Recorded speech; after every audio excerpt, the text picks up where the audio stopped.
cumpărat la Bobo. Dar acum mai eu când am deschis. Când erau copiii mici. Hai văd.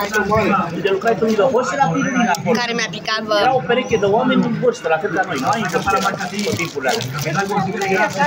Era cu ăla acasă, la control acasă.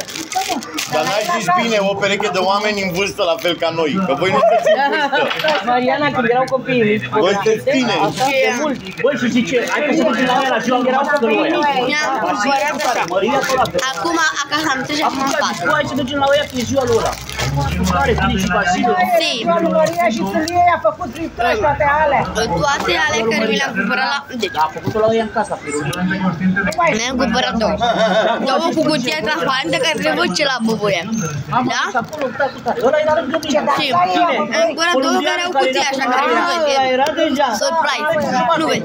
Și alea două care mi le-am cumpărat surpriză, mi-au picat amândouă legendare. Ce vrei să mănânci? Sau indiciu. Mi-a picat la rost cu inimioare acolo, pe cu la bubă la mine la picioare. Erau prieteni. Și ăsta Era prietenul, erau. care Împreună. foarte colorat, foarte drăguț. Tot ăla e? Și la bubă ăsta la picior mic. Cum te convins tu când Sâlie lucra Sâlie, ea Tot ăla e cu dubat? Fac un bubă. Băi, bătut în cap sărac. Zice astea. Acum Alea fac rupte la rău de bubă. tot, îți dai seama ce e în capul lui? Așa ascunde jumătate. Dar dai seama ce e în capul lui săracul? Are ce în mașină de 1000, a scăpat de la agricultură. Am vrut să-mi pice legendarul sau. Da, ăla e, BDS. Săracul, ce Zice, bun. ce vrei să mănânci cu tare, fripturică, ăla colombianul, ăla, sărmănuțe, mămălicuță, ardeiaș, cu tare, ca lumea. Bă, că n-aveai treabă, îl vedeam lângă mine, cât pe era, mă, venea pe la.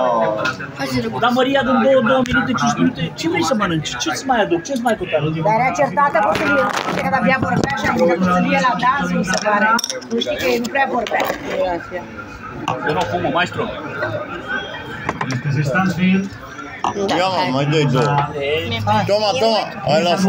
Dă-i și Le pongo hielo también. ¿Nos trae 2 cervezas más, por favor? Și după aia,